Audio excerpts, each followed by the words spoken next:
Hello everyone and warm welcome to Func Prog Sweden. We are live from Kivra.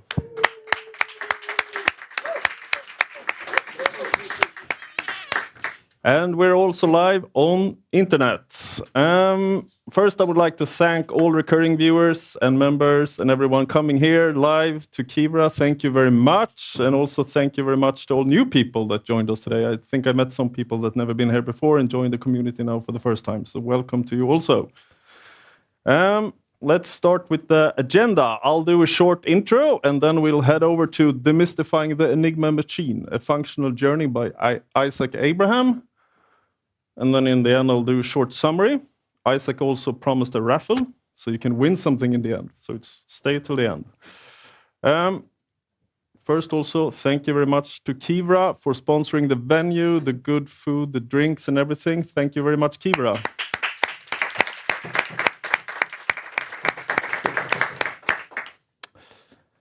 Then, thank you very much, Ada Beat, for sponsoring the video stream and for sponsoring, the video stream and making this possible. Thank you very much also.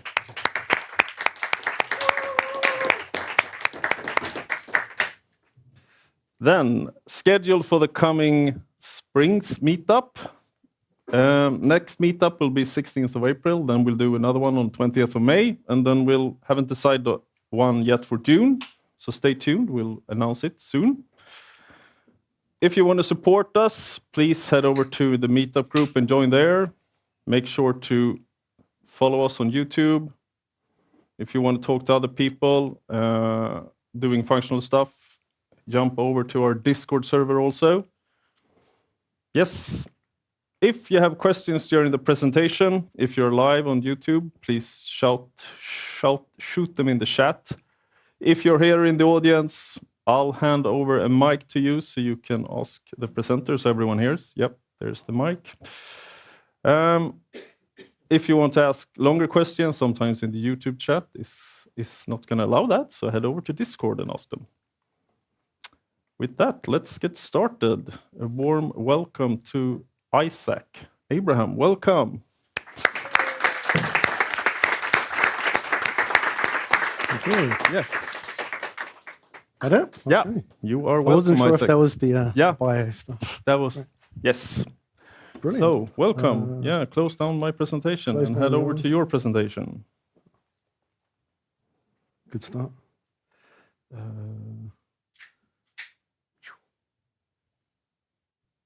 that again. Okay. Cool. Okay, I think we're good. Stage is yours. Thank you very much. Thanks for that intro, Magnus. Great to be here. Before we start, just a little story, actually. I got here yesterday. Google let me down big time. I asked it what the weather was going to be like. It said 4 to 6 degrees, overcast. I got out of the train station. It was like a blizzard. I had nothing on. It's like wonderful. The first time I came to Sweden, I was like 20. I ended up in Umeå. Is that right? Yeah. Right in the north. It was August. It got to like 11 o'clock. I look up at the sky and I was like, what is this stuff in the sky? Why is it all strange colors? I didn't know of the existence of like auroras in this time. And it was like in like 2000. The internet wasn't a big thing. You didn't have the sort of sharing of knowledge like we have today. And the funniest thing was people didn't believe I really spoke like this. They'd never heard a real British accent. They thought it was just a fake thing on TV. That's why when you said before about the accent, I was like, oh, it's still the same. But anyway, and the last thing I'll actually say about that trip, I managed to miss my flight back to London. I'd been traveling in like internal flights here. Do you still have this thing like the standby things where you like rock up at the airport, you want the cheap tickets and they just call your name? No? Yes? Sort of. So that was what they were doing in 2000. And I thought, stupidly, when I got back to the international flight, I thought it's the same thing. So I just rocked up with my bag half an hour before the flight. And they said no, so I had to stay overnight in Gothenburg Airport. Never again. But anyway, right. So with that said, let's start talking about Enigma. So just a brief bit on me. So my name's Isaac Abraham, as Magnus kindly said. I'm the founder of Compositional IT. We're an IT consultancy. We do F#. Our vision is F# for everyone. We know that's probably not going to happen anytime soon, but we still love F#. We think it's the best way to write software. So we do training, consultancy, outsourced development. I'm also the author of F# in Action. Let's see if I can get it on the camera. So I've got this one copy here that we'll be giving away later. There will probably be a question on the slides. So if you want the book, you're going to have to pay attention, I'm afraid. And yeah, I've just been doing like .NET, C# OO development for years and years, and then for the last 10 years or so, F# development. For some reason, I thought when I was preparing this talk that everyone here is going to be like functional programmers, probably F#, and I see how many of you there are. There's more than 12 people, therefore it can't be F# only developers. But just a brief show of hands, who here is actually doing some kind of functional programming today? And by that, I don't mean that you once did a Lambda expression in Link. Like, okay. And the rest of you guys and girls are like doing OO stuff or TypeScript, JavaScripty stuff, I guess. Yeah, okay, good. So I will. I'll try not to skim over the key parts then, and I won't make too many assumptions. So why did I want to do this talk? I think there's probably 2 or 3 reasons. Firstly, I was looking for something to do, and I realized I had this repo from like 10 years ago, so I thought that will save me some time. Secondly, it's actually an interesting topic. It's a bit of a hobby of mine, like just World War II history and sort of the advancements technologically. Computer science in particular, and also just its fit with functional programming. It turned out when I did this, that it was like a really nice fit for functional programming, and I think it's a really nice example of how you can make really elegant, simple solutions for something that may appear somewhat complicated. So just the agenda briefly. So there'll probably be 20 to 30 minutes of talk. I'll try and slip a demo or 2 in the middle. But basically just what is the machine, some history and context, how it works, and then how ultimately the Allies were able to break the Enigma machine. And then the latter half of the talk will be more coding. That's when I'll start sweating and the pressure will be on when I'll start screwing up. But until then, everything is prepared. So the Enigma machine at its most basic is essentially an encryption device. You put in some plain text, you get back out some encrypted text. It's really just a typewriter, or it looks like a typewriter. You would press a key, it goes through a load of transformations, and then you've got these lights on the top that basically for each character, you press B and the Z character will light up, and then that's the ciphertext. The interesting thing, although it was like a substitution mechanism, is that the key thing that really distinguished it at the time was that it wasn't just a simple substitution. So like A wouldn't always become the same output character, but depending on the character, the sequence of characters, so if it's the first character, A might be a Z, but if it's the 4th character, A might be T or something different. So that's why if you look here, you can see that like ATTA, it's not, ZYYZ or something. It actually changes every time. And that was one of the big advancements that Enigma gave. And it meant that you could never get back the same letter that you put in as well. So if you put in an A, you would never get back an A. At its most basic, the Enigma had like 4 or 5 different things. So you had the keyboard, which is like your input stream of text. And then there were essentially 3 different sort of transformation mechanisms. You had this thing at the bottom there called a plugboard, which was essentially a set of wires that connected one letter to another. So A might map to Z and B might map to D. And then you had these 3 rotors, which were essentially, again, hard-coded sort of transformations of A to Z or whatever. 3 of them connected one to another. And then although it's not shown on this diagram, you had what's called a reflector, which did another transformation and then sent everything back through the same way it's come through at the start. So you had almost double the amount of transformations. We'll go through that in a little bit more detail in a minute. But as I said, the main sort of revolutionary thing was that it changed the cipher after each letter. So you would never have the same characters coming back out again. Another thing was you didn't need a separate machine to decrypt. You could put in the input text and you'd get back the ciphertext, and you could put the ciphertext in and you'd get the plain text back out again. So that was kind of interesting, and huge number of possible configurations with all these different rotors and the plugboard and so on, which meant that from a brute force point of view, the Nazis simply didn't believe it was ever possible to break this machine, which is, we'll come back to why that was kind of, although they were right, they weren't entirely right. So the first thing to note about like the history of the Enigma is it was not invented by the Nazis. A lot of people think that the Germans, like the army, actually invented it, but it was actually a commercial device. So like end of World War I, and it was basically built from a commercial point of view for banks and maybe governments to encrypt.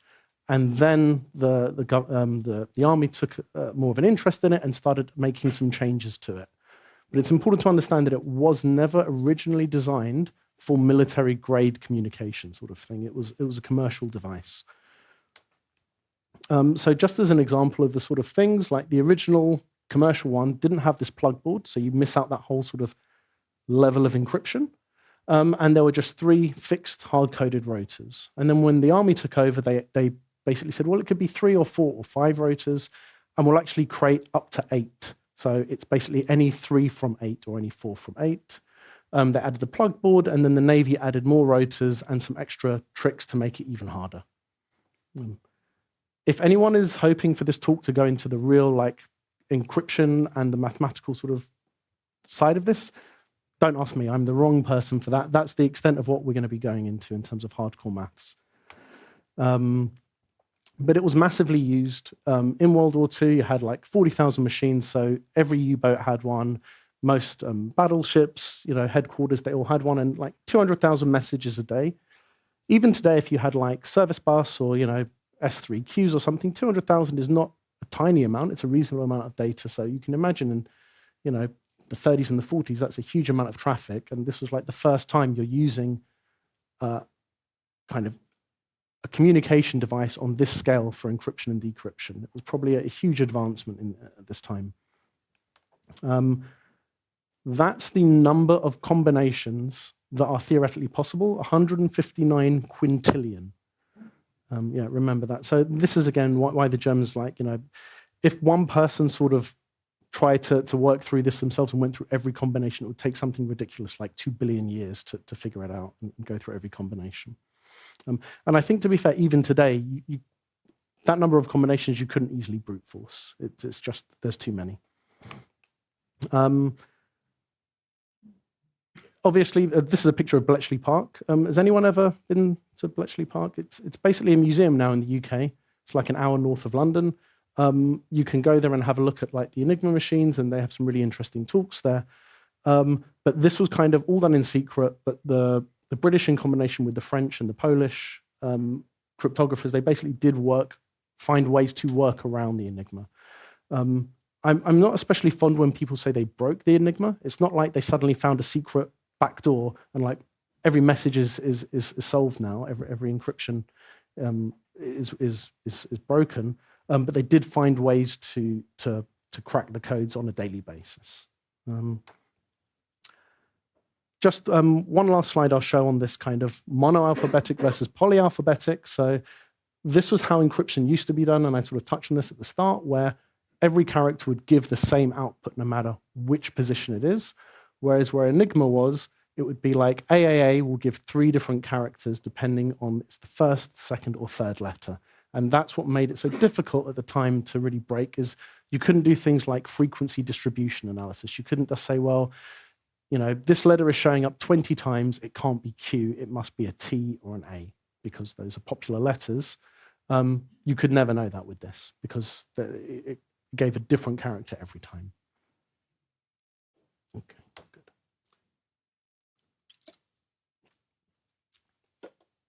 Okay. So now I just want to dive into a bit more of the details of these different components that I touched on. So we've got these things, the rotor, the reflector, and the plugboard. So this is essentially what these 3 rotors look like. And they're essentially just dials on a spindle. The important thing was that after each key press, the right spindle would turn 1 notch. and that would essentially generate a new set of ciphers, a new set of characters. And then once that went round, then the middle one would turn one notch. And then when that went round the whole way, then the left one would go around the whole way. So in effect, you had on every key press a completely different cipher, which is where we went. And the reflector is this thing that sat right at the back of the device. So after it had gone through the rotors, it would hit this reflector, do one more substitution, and then send it back all the way through. So you'd go essentially rotor 1, rotor 2, rotor 3, reflect, rotor 3, rotor 2, rotor 1, back to the plugboard, and back out again. Now, this reflector is the thing that allowed them to do this kind of bidirectional encryption and decryption, which at the time was pretty convenient. You only needed one box to send around. But as it turned out, that turned out to be one of the downfalls of the Enigma. It kind of meant that they could exploit certain mathematical properties about that behavior. And then lastly, you've got this plugboard. So that's literally what it would look like. The operators would put a cable connecting one letter to another, and that would essentially show this letter is always going to map to that one and vice versa. Without this, Enigma would have probably been quite easy to break. But adding this on added trillions of combinations, just because you've got essentially 26 different ways of wiring. Not 26, you've got 26 characters, so you've got a huge number of ways of wiring that up. And one or two more slides, and then I'm going to jump into a demo. Glad to see I'm running through this super quickly. So this is essentially the entire signal path. So you would essentially start with like an input letter, like here is C, and that would then go through the plugboard, which would probably say C is mapped to B, which is where the red line is. And then B would be fed into the rotor 1, which says, oh, B is going to map to A. And that would then map to rotor 2, which would say A maps to C. That would go to rotor 3, which says C maps to F. And then the reflector, which says F maps to B. And then you can trace it all the way back out again. So you can start to see all of these are really just substitutions from one letter to another, plugged into another substitution to another one and another one.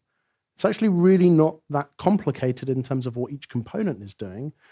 It's just the unique behaviors that made so many different variations possible. But then the question is like, okay, how did it actually work from a procedural point of view? And you can imagine, you've got soldiers in the field and people on U-boats and whatever, like how did they coordinate how the machine is sort of set up? Because you had like the plug board, how do we know we've got the same wires in? How do we know we're using the right rotors in the right position? So the Nazis basically had these kind of books that they would distribute every month, which would say, on this given day, this is the configuration you should use. And there were times when like the Allies would capture a U-boat or something and they'd find one of these books and it would like give them the next few weeks worth of encryption. But once they ran out, they were stuck again. To make things more challenging for the Allies, what the army also said, the Nazis, was in addition to these sort of settings, when you send a message, start the message with 3 characters. And you can pick which 3 letters they are and send it twice. So let's say I picked ABC. So I'd send ABC, ABC. And then I would use those 3 letters to change the positions of the rotors. So if I said it was A, it would be the first one. And then B would mean the second rotor switches by 2. And C, you move it 3 times. So they were sort of thinking by doing this, it will make kind of more of a random encryption every time we send a message. Ironically, that turned out to be one of the biggest vulnerabilities of the Enigma, which we'll come to soon. But in combination with this book and the operator, they basically were able to have different communication, different keys for every single day and every single message, theoretically.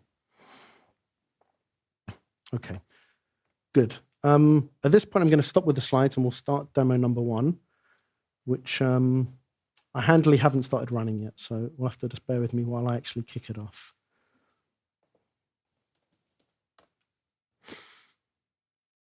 But I think we have Wi-Fi.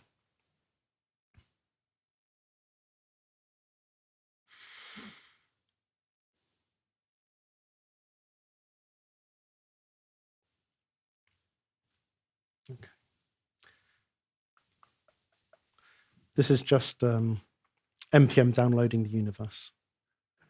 There's got to be a few JavaScript devs here. You know exactly what I'm talking about. Okay, wonderful. We're on. Splendid. Okay, so this is a very simple simulation. Well, it's a simplified visualization of the Enigma machine. I've skipped out the plugboard here, but I have got the 3 rotors and the reflector, and then the 3 rotors again. So you can see rotor 3, 2, 1, reflect, 1, 2, 3. And is that big enough for you guys to see, or shall I make it a bit bigger? Bigger? Okay. I think that's about as big as we can go, unfortunately. Sorry. But essentially what I can do is, and I'll just sort of illustrate something. So I can sort of type the letter A.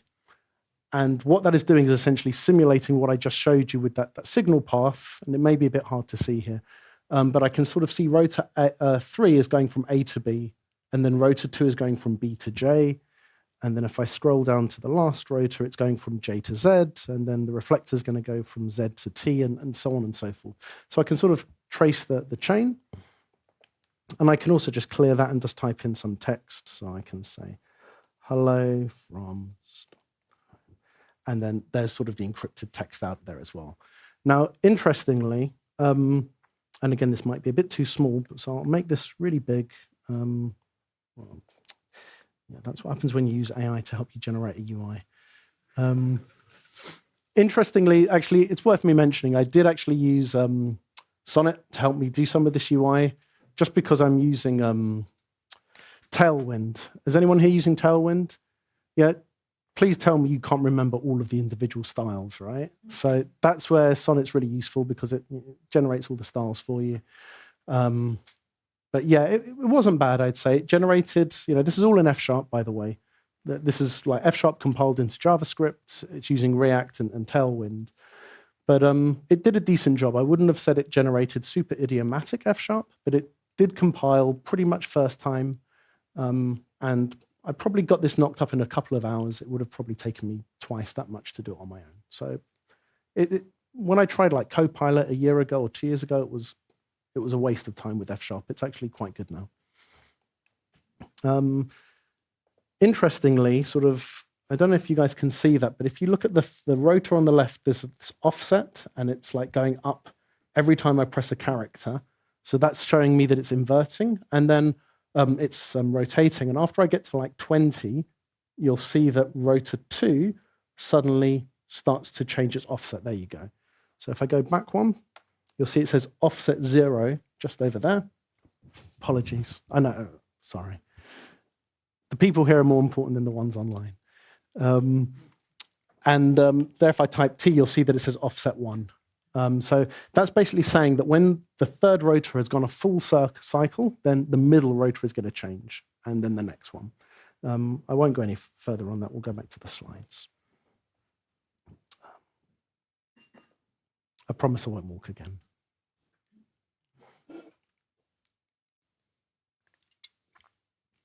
Okay, good.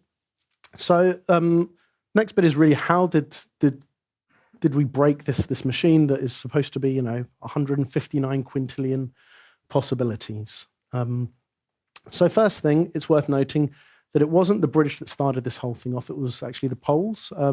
These 3 chaps, Rojalski, Rzycki, and Zagalski, they started work on this in I think like 1932, and they essentially reverse engineered what the Enigma was.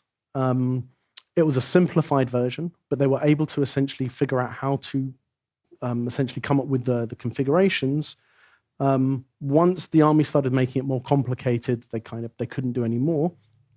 But just before the Nazis invaded Poland, they gave all the information to the French and the British. So the good thing was then that at least their work they could carry on, and the British didn't have to start from ground zero. But then obviously we come to Bletchley Park, which was where essentially most of, if not all of the code breaking actually was happening. And at the busiest time, it had like 10,000 people working there. It was a 24/7 operation. So you had like 3 shifts of 8 hours. One shift would go off, another one would come on, and so forth. There were different huts, which were essentially assigned to different parts of the Nazi military, like the army or the navy, and so on and so forth. It's worth noting that this was all like top secret, like so top secret that the actual people couldn't tell their families what they were doing. So there was actually a lot of stigma with these people that were working here, that they were basically telling their families that they're just doing regular jobs. And they were like kind of discriminated against because they were thought they're not doing their bit for king and country.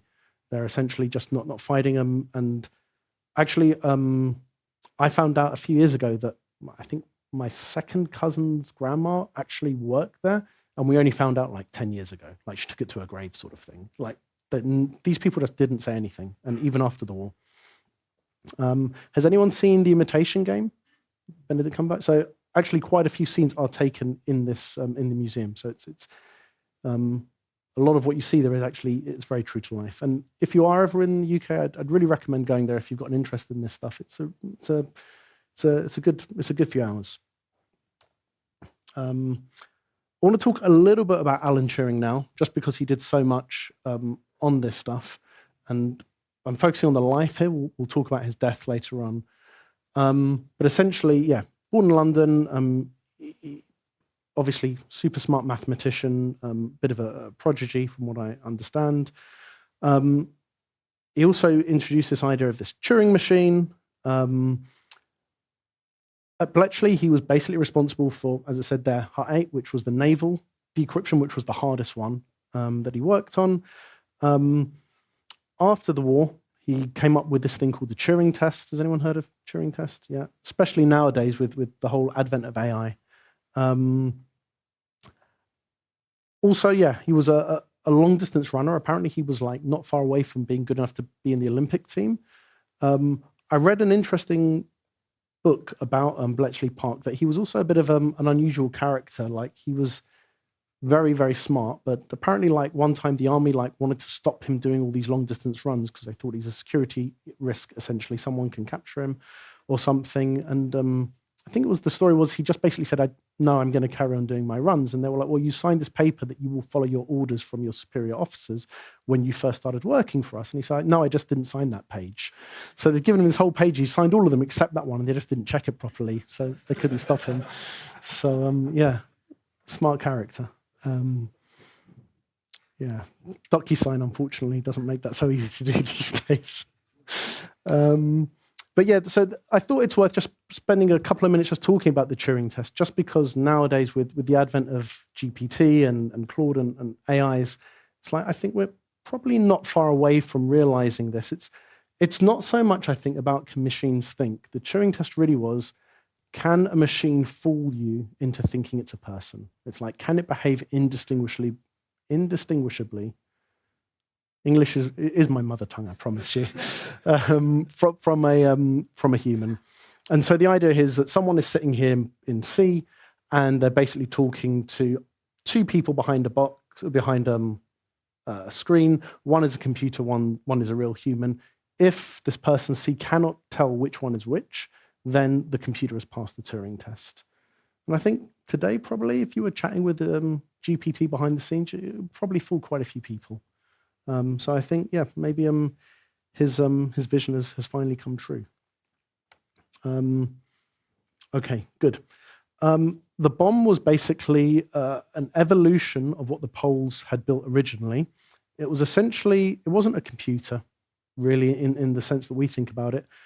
It was essentially a way of, it was a machine that would simulate what the Enigma would do to try and cut down the search space. So it didn't go through 159 quintillion possibilities. Instead of that, what they would do was program it with what was called a crib, which is essentially like a bit of plain text that they said would be in the message they wanted to decrypt. So that might be things like Heil Hitler or something like this, that they thought the message might end with. And what the Enigma would do, the bomb would do, would basically go through all the different combinations until it found one that matched that potential, potentially those letters at the end of the text. There was some other things it did as well, which was essentially to cut out certain things that it knew couldn't mathematically be possible given this. So there was some pretty smart maths in it as well. But essentially, it would eventually stop and say, yeah, these settings might work. Then a human would take that away, get an Enigma machine that they'd captured, program it, and say, does the rest of the text actually decrypt? And then once they've got that, they've got the key for the day, off they go, sort of thing. Yeah. There were probably two classes of weakness in the machine. One is mathematical, one is human. So the mathematical thing was, one, text can't encrypt to itself. So straight away, you know that if you see the letter A, that can't really be the letter A. So you've cut out a 26th of the possibilities anyway. And the second thing is that the symmetrical nature of A goes to B, but then you can reverse it, also means you can cut out a huge number of possibilities. So these were things that were convenience or considered to be that's a good thing. Actually, given those assumptions, you can actually cut down the search space quite a lot. But it was more the human weaknesses that really meant that it was possible to break Enigma. So if you imagine like a weather report, which every day came at 6 a.m., probably started with the same sort of phrases, you could probably guess there might be things like clouds or rain or something like that. Nothing to report was another really common one, like keine besondere Ereignisse. So there's nothing to report, nothing more to say. And then these message keys that I touched on at the start, like the 3 letters that had to be sent at the start. So they were supposed to be random every time, but the soldiers often just couldn't be bothered. So they would just do like AAA or QWE based on the keyboard, and they would use the same one every time. So once the Bletchley Park had realized, this chap is sending the same 3 letters every time, that was obviously a way then for them to then figure out what the settings were. And also the fact that they sent the message twice. So it wasn't just AAA, but it would be, ABC, ABC. So they had 6 letters that they knew. The first 3 are the same as the second 3. And the Nazis thought this would make it harder, but ironically, that procedure made it actually a huge amount weaker. Okay. So by the end, they were doing like 90,000 messages a month. They were decrypting, so that's sort of the scale of them. And as I said, each one of these messages, they had to go through the bomb and sort of try things out. It wasn't just they'd got the key and then every message was decrypted. So there was still a lot of work to do. From what I understand, like the Nazis were already on their way to losing the war by the end, but nonetheless, this still saved hundreds of thousands, if not millions of lives with what it did. I don't know if I'd even be here today as a Jew if that hadn't happened. Germans never suspected, they never believed that the Enigma was really broken. They thought maybe they'd stolen a few sheets of the key phrases, but they never realized the extent to which Bletchley Park was basically working around the clock to decrypt all these messages. Okay, good. Let's take a second. That's basically the end of the history lesson. Now's where the fun starts and we can start talking about code. Okay, good. About halfway through, yeah? Cool. Before I start on this, I just want to make something clear, like, the thing that really annoys me about when people are talking about functional programming, especially people that haven't done it really, is either functional programming is for maths and science only, or FP is for the hard problems, and it's like done in such a way that it's like a zero-sum game. Like, functional programming is good for hard problems, therefore it can't be good for easy problems. And like, to me, that just makes no sense. It's like, functional programming is great for solving hard problems with fairly simple solutions, but you can also solve simple problems with really, really, really simple solutions. It's like, it's not a zero-sum game. It's not like a trade-off, because it's not fair that FP is good at both of these things. So just, even though I'm using today's example as, encryption and Enigma and so on, at CIT, we're doing like e-commerce apps, web applications, SQL, Azure, all that stuff. Don't have to just stick to maths and science to use FP.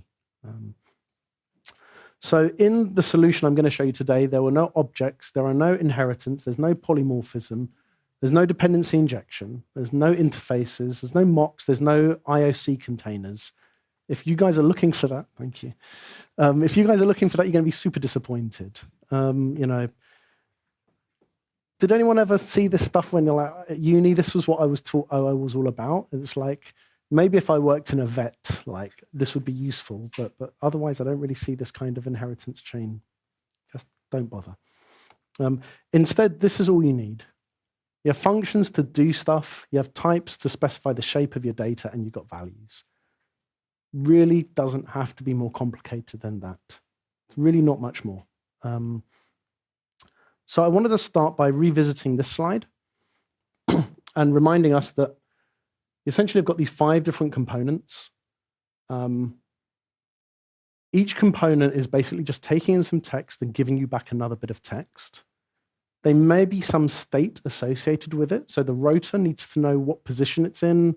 The plugboard needs to know what the mappings are, things like this. And there's one signal path, which is, you know, plugboard, 3 rotors, reflector, 3 rotors, plugboard. That's the pipeline of data. It's always the same. So I think if we look at those components, you can essentially model them as functions. Don't need much more than that. Like the plugboard, it says, give me a character, and I'll give you back another character. And the reflector says, give me a character, and I'll give you back another character. And the rotors, they all do the same thing. And we can model that pretty simply, like char to char. That's like what a function is, right? So given an A, give me back a Z. That's what all of them do. They don't do anything more than that. So there's no need for making things so complicated. They're all pure functions. They don't need any, you know, system.random or anything like that. I touched on this idea of a signal path. So this is more like the pipeline of the flow of messages. So we start with the plugboard, 3 rotors, reflector, 3 rotors, plugboard. And that's all it is. Well, in F# we have this native pipeline operator. So anyone who's doing F# will know this. And to be fair, I think the pipeline, it's in other languages now as well, right? It's like, it's Elixir. Elixir's got it. Wonderful. I even saw like JavaScript are toying with the proposal of doing it. Yeah. C#, I've seen an issue on GitHub. I don't think it will ever get in there, but I've given up trying to predict what they're going to do in that language. So, yeah. But in F#, this is really how you would do it. If plugboard is a function, rotor 1 is a function, rotor 2 is a function, and we can just compose them, you just plug them together. So it really is the same sort of thing. The only reason why this is all on one line, and that's on multiple lines, is just because the font is a bit bigger. But it's really just piping them all together. And the nice thing is that, like, the output of plugboard is char. The input of rotor 1 is a char. Therefore, you can plug them together and get back a new function. Output of rotor 1 is a char. Input of rotor 2 is a char. You can plug them together. So in a sense, we can collapse all of this into just a single function that says, give me a char, and I give you back a char. But they're composed of these small, simple functions that just do one thing. And the state changes is very simple to model. So like I mentioned before, like the rotor positions, the direction of encryption, it's just a record. You know, rotor 1 position, rotor 2 position, they're just integers, and the direction of travel, are we on the way into the reflector or the way back out? It's just forward or backwards. And we can supply the state to all of those simple functions so it can do the right thing. It's really not that difficult. Few functions and one record, really. So once you do that, you end up with something like this. So before I said it was char to char, what it really is char. I know it's an asterisk, but that means plus in functional. So it's char and state gives back a char. So A plus the current state of the machine gives back Z.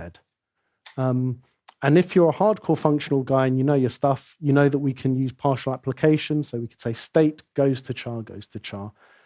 Don't worry too much about that if you've never seen that before. Okay, good.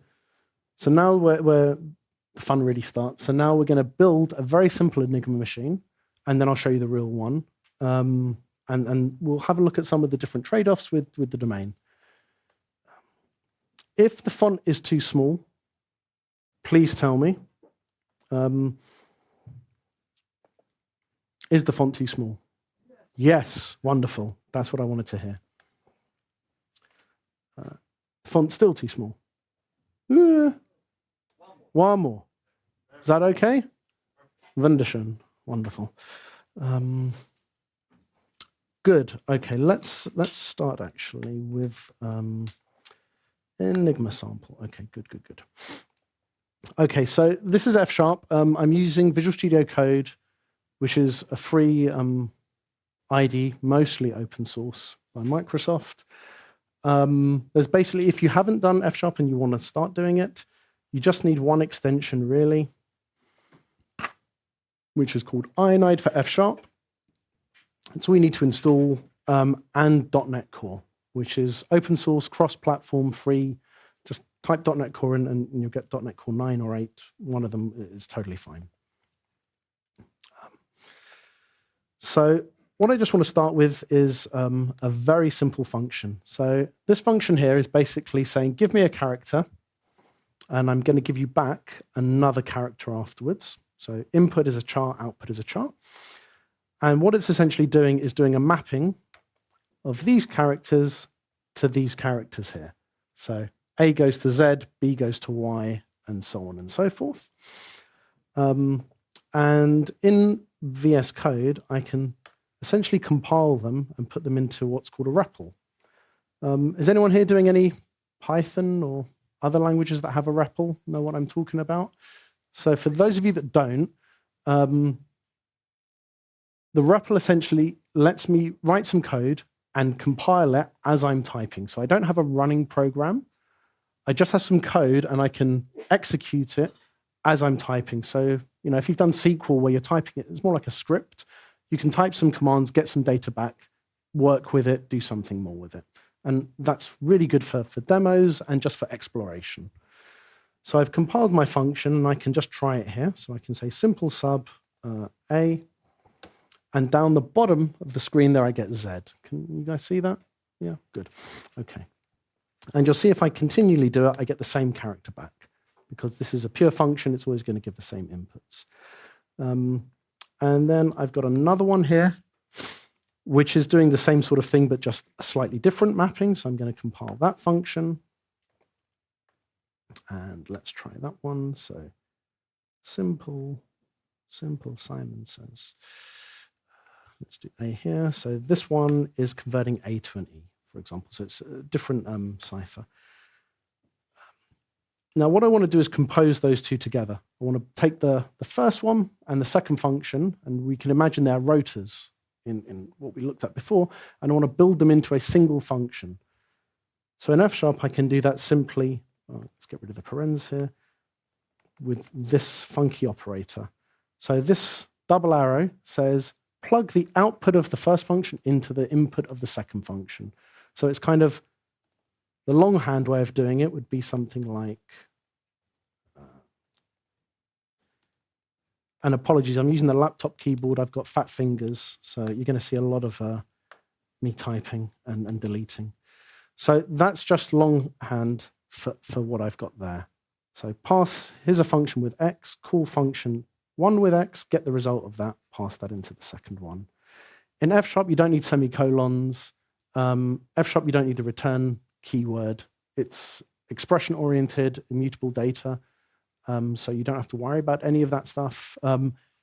In case you're not sure, F# is statically typed, so it's not a dynamic language. It's just that it infers pretty much everything you do.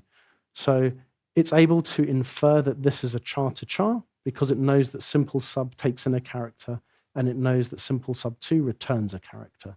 So it can figure all that out. If I wanted to, I could, of course, annotate all of this as well. So I could say x is a char, and it returns a char.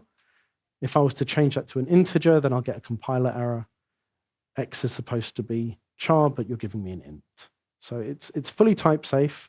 It's more type safe really and stricter than C#, for example. But it's just you don't have to bother with the manual annotations. So anyway, I've plugged those two functions together, and now I can just do something like this once I've actually compiled it. And you'll see we get back J. So what that is essentially saying is, put A into the first function, which we know maps to Z, and then put Z into the second function, which we know maps to J. So it's just composing two functions into one. Nothing too crazy. Good, we've got 15 minutes left. Okay, and let's keep going down. So over here, what I'll do is I've made a function here that rather than working on characters, it works on an entire string. And to do that, all we're doing is saying, give me a string, get all the characters out as an array, and then for each one, map it through my encryption function, and then give me back another string. So I'm just composing a couple of built-in functions, map, and if you're coming from any C# people here? Wow, none. Even less than F#, that's incredible. So you guys probably have come across map, whichever language you're using, right? I guess, yeah. When I'm talking with the C# people, they don't know what I'm talking about because they called it select because they wanted it to be more like SQL. Yeah, anyway. So I can like do this and I get back JJJ. I'll just briefly show you what happens if I want to introduce some state into this so that instead of getting back the same character every time, I want to do that poly effect where I'm getting different characters for every one. So we'll just trim down here. And I've got a function here. I won't bore you with the details, but essentially, in addition to the character, it takes a number. And that number is essentially the rotor position. So the higher the number, the more it's going to shift the substitution by. And I will just resize this a little bit. I can't do it more. Okay, wonderful. So what I'm doing here is the same thing as I did above, except this time I'm using, rather than map, I'm using map fold. So does anyone here know what fold does, or reduce? Has anyone done any reacts, or anything like that, reduces? So it's essentially that. So I'm basically taking a number, which is the amount of characters to shift by, and after every character has been processed, I'm going to increase that number by 1. So we'll start with 1, then 2, then 3, and I'll get back both the final number and the characters that have been encoded. So let's just compile that. And down at the bottom here, you'll see I've given it AAA and 1 as an input, and I've got back B, C, and D, because every time that number is increasing, 1, 2, 3, and then ultimately I get back 4 as the final state. And I could use that in the next characters, whatever. But those are really like the key things is some simple functions that we've composed together, and then the use of functions like map or fold to manage the state over multiple operations. Now that was my simple implementation. I want to show you the full Enigma version now, which is 150 lines of code. It's actually not that big. So what we have here is just a few simple types and aliases. So I've got this thing called an alphabet mapping, which is essentially just a set of all letters. And I've got things like a plugboard. So if you remember, the plugboard was essentially 2 letters connected by a cable for all characters. So I've said that's a map, which is essentially like a dictionary of char to char. So you give me the first character and I'll give you back the alternative one that it maps to.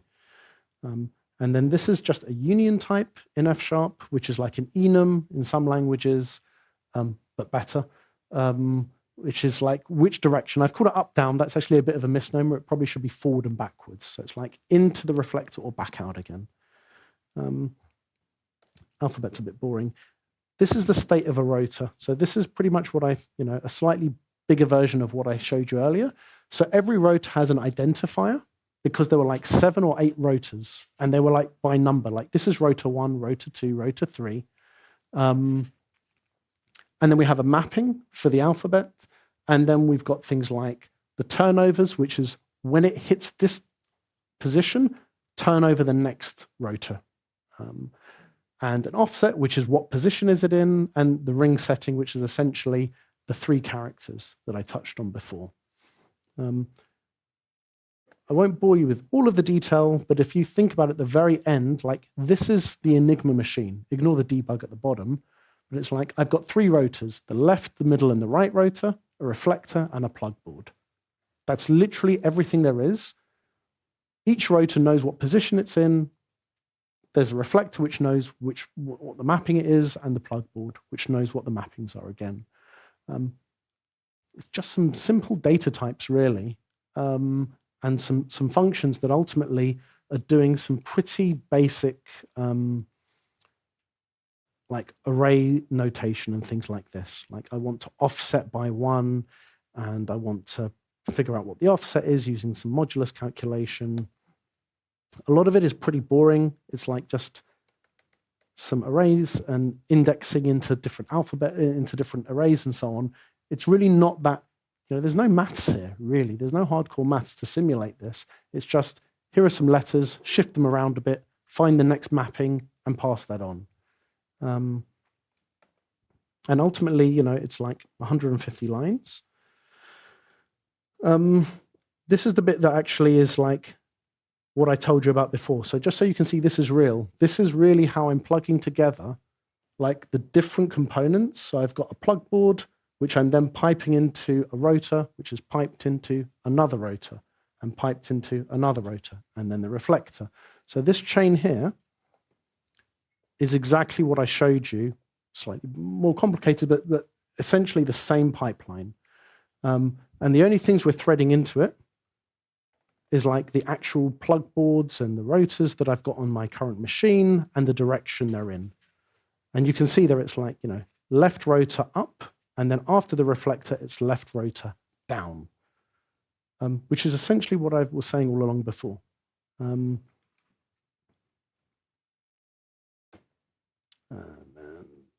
then, I won't bore you with that bit. That's not so interesting. And right at the end, we've got this kind of, how do I translate a single character? Ignoring this bit here, at least that bit there. I've got a character here, which I call letter, and I'm literally threading it into that function I just showed you, that translation pipeline. And the signature of it is machine or state and char goes to char, which is exactly what I showed you on the slide deck earlier. And then I'm using our friend from before, mapfold, to do exactly the same sort of thing. Given a string, convert it to an array of characters, map it through this translate character function, and then just get out the actual string at the end. There's nothing sort of magical about what I've done there. And once I've got that, I can start playing around with this in script. So here I'm creating like an Enigma machine, and I've got a bunch of kind of helpers. So I can dot into this thing called configuration, and that will give me like all of the rotors. It will give me all of the helper functions I've got to do to like build an Enigma machine, essentially. So I can say, oh, I want an Enigma machine with rotor 3 and rotor 6 and rotor 8. And these are the offsets, and those are the ring settings, and this is the plugboard. So that's like A maps to N, E maps to Z, H maps to K. And then once I've built it, I can just execute it and put some text out. And can anyone here read German at all or speak German? Yeah, a few of you. So probably there you can sort of see like Steuer, and then, I don't know, Fjord over there. And then, yeah, a few other words. Yeah, fear.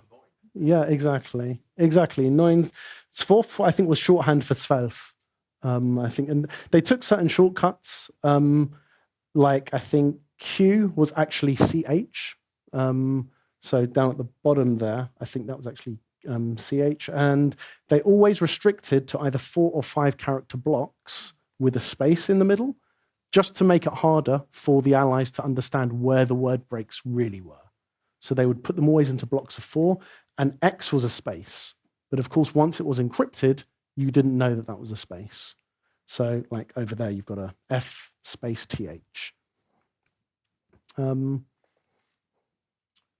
yeah, so just as an example, though, I can do things here like machine.translate hello from Stockholm, and I get answer. And then I get back some unreadable text, but I can also go back the other way. So I could paste that in here, and fingers crossed I get hello from Stockholm back again. So yeah. And believe me, it's not just doing some system random or it's hard-coded, it really is doing it there. I'm not going to show you this now because we probably don't have time, but there is actually, I'll give you the GitHub repo later, but there is actually a very, very simple implementation of the Bomber machine. It's not the real thing, it doesn't do everything, but essentially you can give it like some encrypted text, and then you can also give it like a crib, like I know the first few words of this message are this, and it will, after a few minutes, come back with, this is probably the solution, and then you can try it out yourself. Okay, good. 10 minutes more, okay? Yeah, okay, good. So, having done all of that,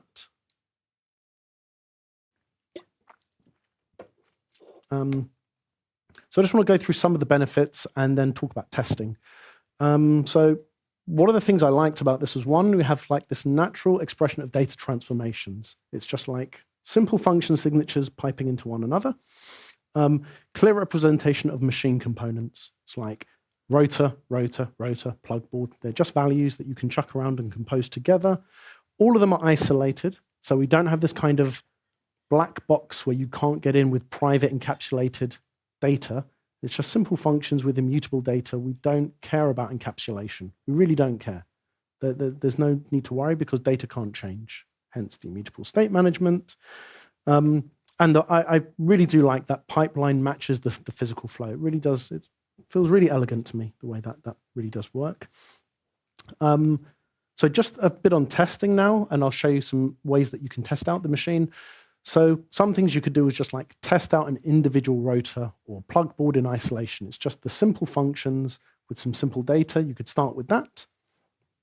2, I downloaded a bunch of historical messages, like real messages, put them into the machine, and like, does it give back real German sort of thing? And you can use that as an integration test, essentially, where have I plugged it in correctly? Is the state management working? And so on and so forth. And then lastly is property-based testing. Has anyone heard of property-based testing before? Oh, you guys are good.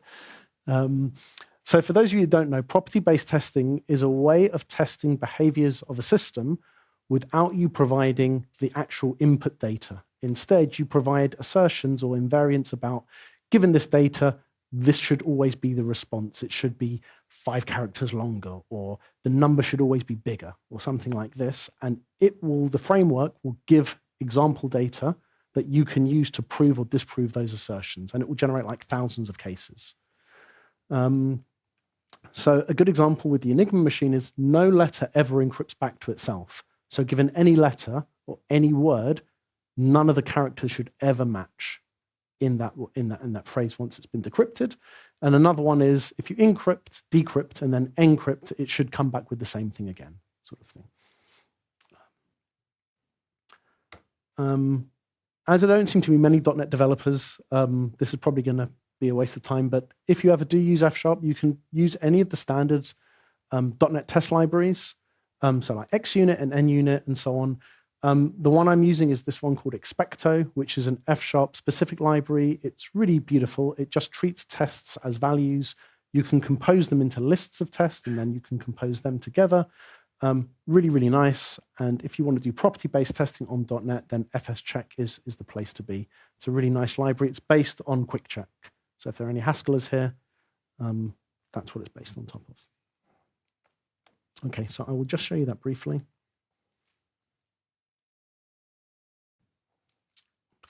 Okay, so let's save and close him down, and look at tests. So as an example, so here are some basic unit tests. So this is like very simple, like should translate a message that only needs the right rotor to advance. So it's only using a very simple message.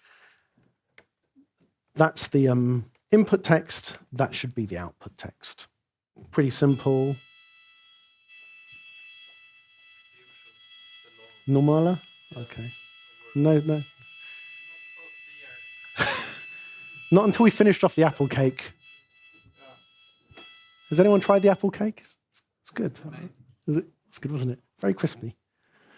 So I've got some simple unit tests here that essentially are creating certain Enigma machines, and some specific known text should equal certain other text. That's pretty basic unit testing, nothing too crazy there. Let's get rid of those ones. But then I've got these ones that are actually real messages. So like that's the input text and this is the output. So this is something like enemy infantry has been observed at certain points. So that's like feindliche infant, blah, blah, blah. And then for the Germans, they're like, yeah, beobachtet, observed, whatever. But these are like real messages that I was testing it with. So that's like integration tests now, where I'm doing like specific rotor offsets, specific plugboards, real messages, should give back real data. It's going through the whole thing. And then we come to the property-based testing, which is the bit that I found most sort of interesting here. So encrypting and decrypting text always gives back the original text again. It's like this test. So this is like the test, and you'll see that the first thing it has is this fun keyword, which is like a function, and text. So that text is a value, it's a string that the property-based testing library will generate for us. And I've configured it so that it will only ever give us alpha characters, A to Z capitals, between 1 and I think 32 characters or something like this, just to keep it simple. And all I'm doing is essentially piping it into translate and then piping it into translate again. So plain text, encrypt, decrypt. And it's just proving that that function there, or that expression, matches the input text. And it will generate hundreds and hundreds and hundreds of alternative messages, inputs. And, encrypted and decrypted text are never the same. So I'm not having to pick specific texts. I'm letting the framework generate me a few thousand cases, and it just says for all of these, that rule always holds. And then when I want to run this, I'll just exit FSI, and I will go into source, Enigma, and I'll do .NET run summary. Yeah, and you can see here, all right, so it's line wrapped, unfortunately, it's gone over lines, but you can see here it's run all these different tests.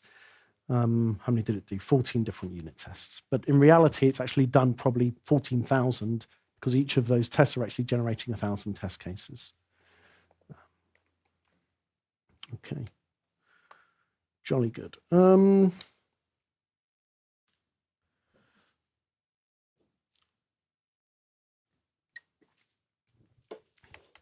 Good. Okay. Just 2-3 more slides left, and then we're done. We can go back to the cake. Kind of bittersweet, these ones. After the Second World War was over, Britain had all this great tech that it developed. What do we do with it? We literally, physically, Churchill said, break every single one of them, destroy them, throw away all records of them, and let's keep it classified for 25 years. The Cold War was just about to start, so his worry was that it would fall into the Russians' hands. But the Americans didn't feel the same way, and they just went ahead and just steamrolled the UK in terms of all the advancements, and we basically lost our sort of lead in terms of computation technology, which is a bit unfortunate, but not just for the UK, for the whole world, to be honest. But yeah, so that was slightly unfortunate. At the same time, Britain treated Alan Turing absolutely disgracefully. 1952, he was convicted of gross indecency for homosexuality. At this time in Britain, the policy was you either send them to prison or you chemically castrate them by removing their libido with drugs. 2 years later, he killed himself, we think. So not only did we lose all the stuff he built by destroying it, but 8 years later, the person that had basically been responsible primarily for that was also gone. So we lost both things at the same time. That's being pretty cynical from a technology point of view, obviously. What happened was terrible. 50 years later, or 55, we did finally apologize, pardoned him, and then a few years later, there was this so-called Turing's Law, which was basically anyone else that was convicted was also issued a pardon. It took 70 years to get there, but we did do it. Just a few lessons on modern security. I would say this is not my area of expertise, but from what I could tell, like if there are some foundational weaknesses in a machine, they probably will be discovered at some point. The biggest lesson for me was though the human element. It wasn't the machines. If people had really followed the instructions and the procedures they've been given to the letter, probably wouldn't have been able to get through as easily as they did. But there we go. And then just 2 more slides.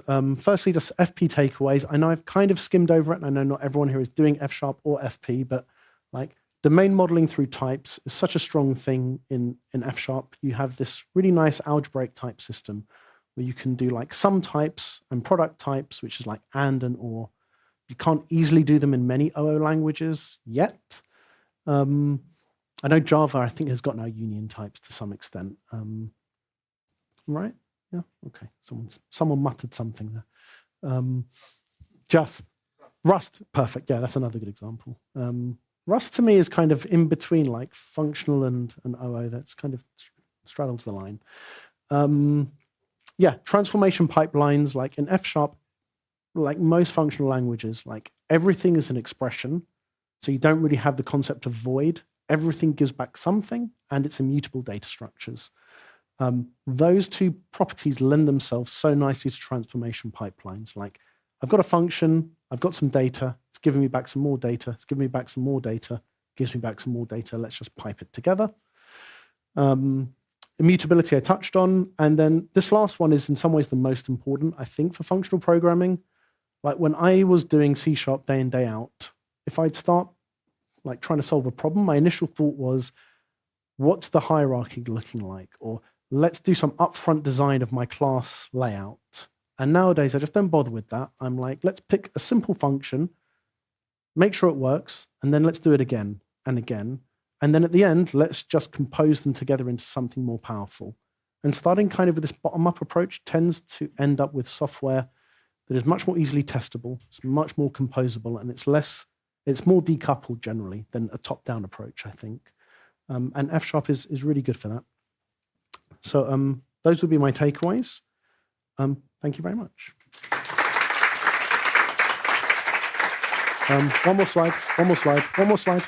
Oh. So just before we finish, it would be remiss of me not to just remind everyone. So my company, CIT, you can go to our website. As I said, training consultancy and dev. We are running a bunch of F# and SafeStack courses over the next quarter. So SafeStack is this web technology that's basically F# to JavaScript with React. GitHub, Isaac Abraham, Enigma, if you want all the source code for tonight. Email me. Unless it's spam, I always reply. So isaac@compositionalit.com. I'm on X. I know not everyone is on X anymore. I'm just not doing any more social media networks, though. I'm on LinkedIn and X, so find me on any of those. I'm really happy to talk to you as well. So thank you very much. Thank you, Isaac. Please stay. We should go through the raffle. Yes, let's do the raffle. That's good. Yeah, yes. I'm not going to do pick. There's too many people here. Yeah. So it'll just be a question. Whoever gets it first. Ooh. I hope someone does get it. Otherwise, you weren't listening. Let's try. And yeah, the prize is obviously the book. Does anyone remember how many combinations there were? 159. No, that's the bit you need to remember. No? Ah, there we go. Congratulations. Woo. Yeah, come over. What's your name? Thank you. You're welcome. Brilliant. Thank you. Yes. Are there any questions from the audience on the presentation? Except how many combinations there are. No? No? No, you were too clear or too smart? Yeah, Yeah, go. I'll come over to the mic here. Thank you. Thank you for a good presentation. I have just a quick question about the deciphering aspect when it was manual back in the 40s. Mhm. Did the size of the messages, the transmission matter? Like if it was grander or smaller, would that help the deciphering, or would it actually be a disadvantage if it was too long? That I don't know. I imagine it probably would have been easier in the sense that you've got bigger chance to actually find common words. Maybe. But then also processing a significant Yeah. number of more. I guess it depends on where the crib was. If the crib was at the front, the question was, that's a good point, was would a longer message or a shorter message be easier or harder to decrypt effectively? I think part of it depends on where the crib was. If the known text was at the front, it probably didn't matter because that's the main thing that it was trying to work through, I imagine, but I don't know. All right, thanks. Any questions on F# in general, which is where my heart is? No? No one cares about that. No. Oh, we have a question over here. Yeah, please. No? No? Okay. No more questions. I just want one thing from the chat, like awesome presentation. Oh. Yeah. Thank you very much. Yes. But no questions. Okay, Yes. great. I will sit down. Thank then. you. Yeah. One big applause again for Isaac. And thank you for coming. Yes. Thank you very much. Well, thank you very much, Want to go back to everyone. your slides? No. No? I'll keep Okay. it. I'll just say thank you very much to everyone that's were joining us through the live YouTube stream. And that's it for tonight. And for everyone here, please stay, have more beer, have more food, chat around, ask Isaac complicated questions around the Enigma. Again, thank you very much.